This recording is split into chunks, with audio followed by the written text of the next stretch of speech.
Welcome to the Loving Truth Podcast, where it's all about finding clarity, confidence, and peace in the face of marriage challenges. And now your host, relationship expert, and certified master life coach, Sharon Pope. Hello, loves. I'm Sharon Pope, and this is The Loving Truth. Today, I want to talk to you about the sex that you don't want to have. Here's what I'm talking about. Out of more than 500,000 women that I have helped with my work, I can count on one hand, the number of women who have been struggling in their marriages and still enjoyed having sex with their partner, right? It's so common. It always surprises me when someone who is struggling in their marriage to the point where they're in the stay or go question and they're still enjoying sex with their spouse. It almost never happens, and it always takes me by surprise. And the thing is, there's this mindset shift that would need to take place, and they can't see their way to a place where they would ever desire their spouse again. And so then they automatically assume that the relationship is going to have to end. Some of them will tell me, when I think about being intimate with my husband, I just cringe. Or when he reaches for me, I recoil away from him. It just feels like ick, right? So how does that happen? How do we get from marriage that feels really good, where we say forever till death, to a place where when he reaches for me, I recoil? Now, sometimes that's a bunch of hurt that has just compounded over the years to these ongoing resentments. That certainly happens, and that can absolutely impact your sex life. Also, when we don't trust our partner emotionally, and therefore we don't feel safe, it's really hard to partake in the most vulnerable act we can possibly take, the most intimate act we can take with a partner. If we don't feel emotionally safe, that's really difficult for most of us to be able to get past. Sometimes we just become so disconnected from each other that we feel like strangers to one another. And so, of course, then intimacy is not going to feel good. And then, not surprisingly, when there's an affair, well, then there's always this trap of comparison, of knowing that our partner cheated, and then how do I compare compared to his lover, right? And so that is always a problem. Those are all the things that can lead into the sex that you don't want to have. But that, my friends, is not what we're talking about today. What we're talking about today is the sex that you don't want to have because it's not pleasurable. That's why you don't want to have it. So first, let's just debunk the myth that men are into sex more than women. There has been a lot of research that has just flown in the face of that idea and all the ways in which we have miscalculated that. Men might be into sex more as it relates to just the physical act of sex, right? They might be into sex for the sake of sex more than women, but they're not into sex more than women. Women are into sex when it's pleasurable for them and when an emotional connection is part of that equation, right? Because many times, most of us as women, we want sex and are into sex because of the connection that we feel with another human being. And we thrive, we seek out that connection. Connection in a woman's life is like of paramount importance. That connection is so critical to us feeling good about our lives. So we're always sort of like this heat-seeking missile towards connection.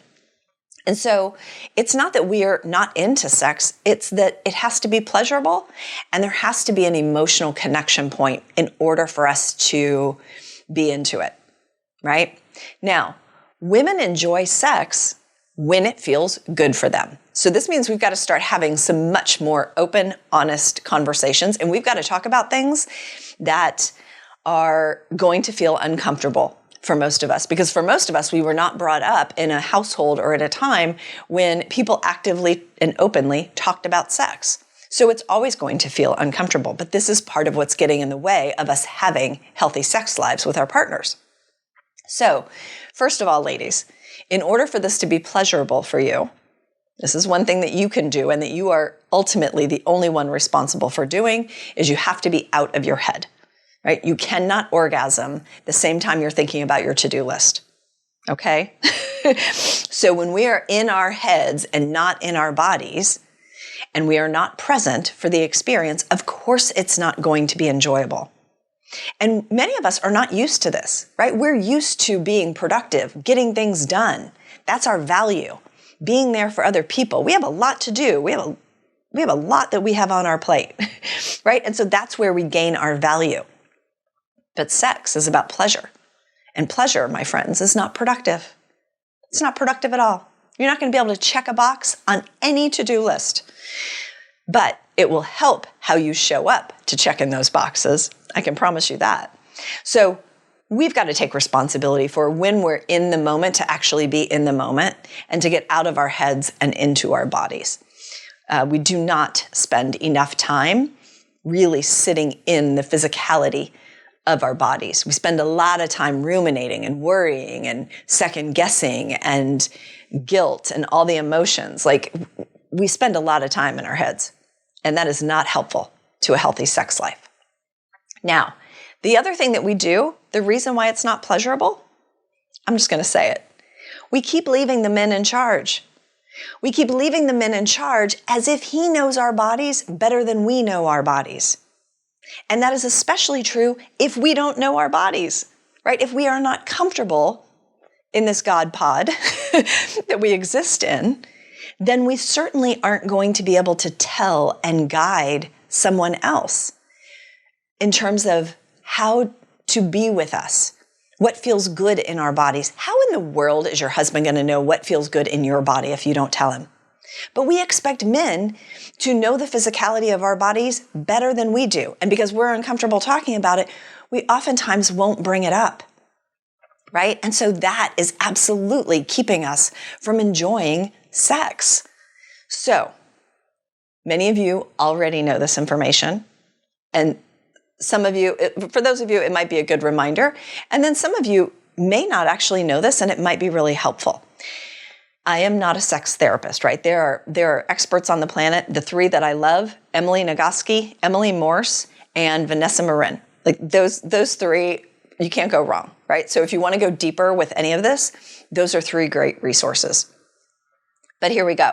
50 to 75% of women do not climax through vaginal stimulation, right? We just don't. We need clitoral stimulation in order to orgasm, right? But you have to know where your clitoris is.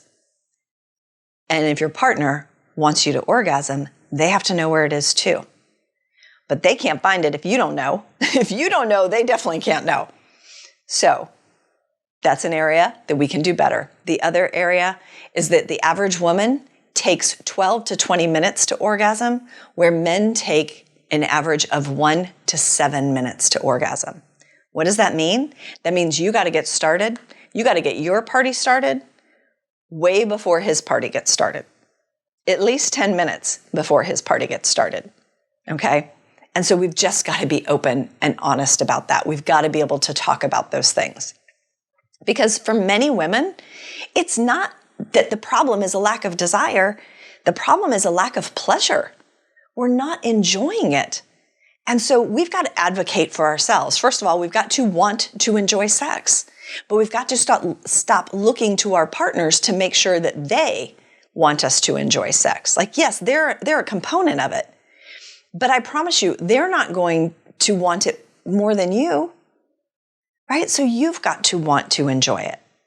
And then we've got to be willing to talk about what brings us pleasure, because we should know our bodies way better than our spouses, right? We live and breathe and exist in these God pods for decades at a time.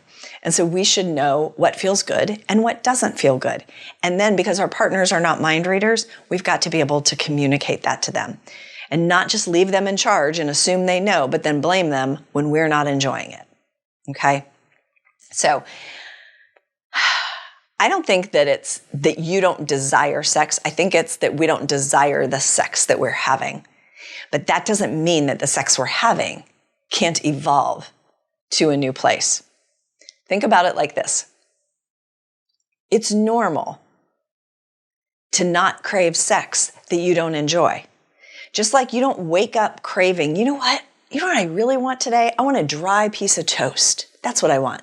Just toast. No butter, no jam, just white bread toasted, dry. No one craves that. So of course, you are not craving sex if you're not enjoying it.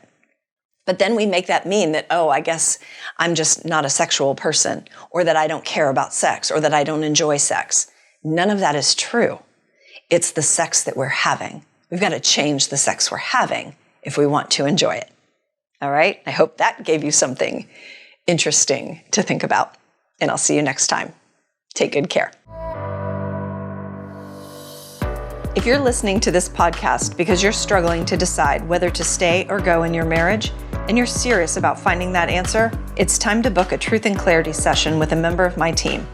On the call, we'll discuss where you are in your marriage and explore if there's a fit for you and I to work together so you can make and execute the right decision for you and your marriage. Go to clarityformymarriage.com to fill out an application now. That's clarityformymarriage.com.